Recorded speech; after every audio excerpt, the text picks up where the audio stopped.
கணேசாய நமக. பணி வளர்ந்த வணக்கத்துடன் உங்கள் யோகா விஜய். மீனத்தில் இருக்கின்ற ராகுவோட இந்த செவ்வாய் என்ற கிரகம் இணைந்து செயல்பட போறாங்க.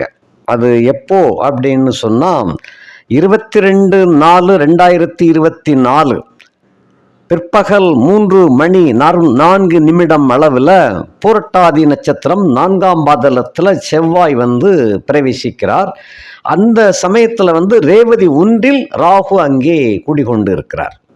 ரேவதி 4ஆம் பாதத்தில் வந்த ராகு 4ஆம் பாதம், 3ஆம் பாதம், 2ஆம் பாதம் அப்படின்னு சொல்லி 1ஆம் பாதத்துக்கு வந்துட்டார்.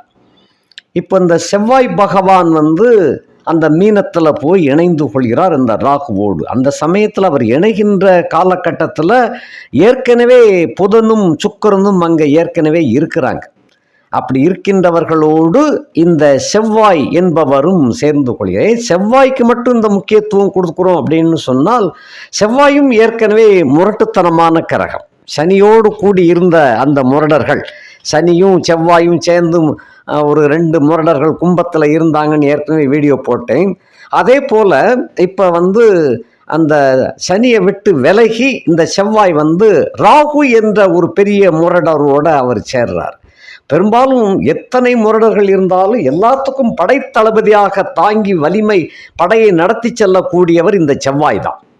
ஆகையினால் செவ்வாய்க்கு எல்லாரும் கட்டுப்பட்டவர்கள் தான் என்று சொன்னாலும் கூட, இந்த ராகு அவர் நிழல் கிரகம், அதாவது உளவாளி கிரகம்.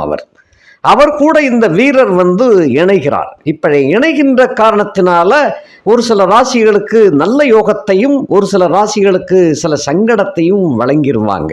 அவங்க எப்படி இருக்கிறாங்க அப்படின்னு பார்த்தோம்னா, அந்த செவ்வாயும் புதனும் சுக்கிரனும் ராகுவும் இந்த 4 பேர் இருக்கிற வகையில் புதனும் சுக்கிரனும் சேர்ந்து இருக்கிறாங்க. அதனால் ஒரு சில பேருக்கு திடீர் அதிர்ஷ்டங்களையும் கொண்டு கொடுக்கக்கூடிய கட்டமாக அது விளங்கும்.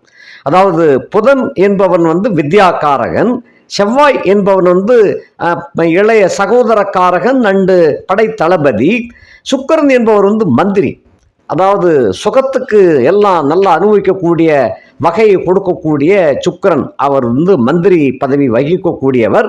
அவரோடு இந்த ராகு அங்கே இருக்கிறார். இந்த ராகு தான் அங்கே இருக்கிறார். ராகு அங்கே பெர்மனண்ட்டாக ஒரு 1.5 வருஷமாக இருக்கக்கூடியவரோடு தான் இந்த செவ்வாய் புதன் சுக்கிரன்லாம் இணைஞ்சு நிற்கிறாங்க. இப்படி 4 பேர் கூட்டுக்கிரகமாக இருக்கின்ற இந்த கட்டத்தில் 13/5/2024 முதல் 17/5/2024 வரை ரேவதி நட்சத்திரம் 1ஆம் பாதத்தில், அதாவது ஒரே கூட்டுக்குள்ள இந்த செவ்வாயும் ராகும் இணைந்து அந்த பயணிக்கிறார்கள். அந்த இணைந்து பயணிக்கின்ற அந்த காலகட்டம் தான் ரொம்ப ரொம்ப முக்கியமான காலகட்டம். அது பின்ன 25/4/2024 மேச சுக்கிரனா ஓடி போயிருந்தார். அவர் 1/5/2024 ரிஷப குருவாக போயிருந்தார். மேசத்தில் இருந்த குரு ரிஷபத்துக்கு போயிருந்தார். 6/5/2024 அந்த மீனத்தில் இருந்த புதன் மேசத்துக்கு போயிருந்தார். ஆக இப்படியாக ஒவ்வொருவரும் பேச்சியாகி போயிண்டு பின்ன கடைசியில் 6/5/2024 முதல் 30/5/2024 வரை ராகுவும் செவ்வாயும் ஒரே கட்டமாக ஒரே நட்சத்திர பாதத்தில் அவங்க இணைந்து செயல்புரிகிறார்கள். இப்படி செயல்புரிகின்ற இந்த காலகட்டத்தில் ஒவ்வொரு ராசிக்கும் எப்படி எப்படி இருக்கும் என்பதை பற்றி நாளை முதல் நாம் பார்க்கலாம். ஒவ்வொரு ராசிக்கும் அவர் என்ன செய்ய போகின்றார்கள், என்னென்ன திடீர் அதிர்ஷ்டங்களை கொடுக்கப் போகின்றார்கள் என்பதை பற்றி நாளைக்கு ஒவ்வொரு ராசி கட்டமாக நம்ம பார்க்கலாம். அதோடு இந்த புதன் சுக்கிரனும் சேர்ந்து இணைஞ்சிருக்கிறதுனால சில பேருக்கு தாம்பத்திய சுகம் என்பது எந்த அளவுக்கு கிடைக்கும் அப்படிங்கிறதெல்லாம் ஒரு வரைமுறை இல்லாத அளவுக்கு கொண்டு போய் கொடுக்கக்கூடிய யோகம். அதே போல் சில பேருக்கு பொன் பொருளை அள்ளி கொடுக்கக்கூடிய காலகட்டமாகவும் விளங்கும்.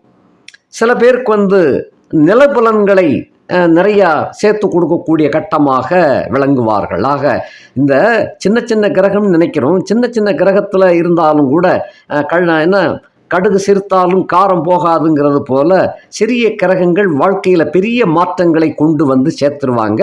அது என்ன செய்ய போகிறாங்கங்கிறத நம்ம நாளை முதல் ஒவ்வொரு ராசியாக பார்க்கலாம். நன்றி, வணக்கம்.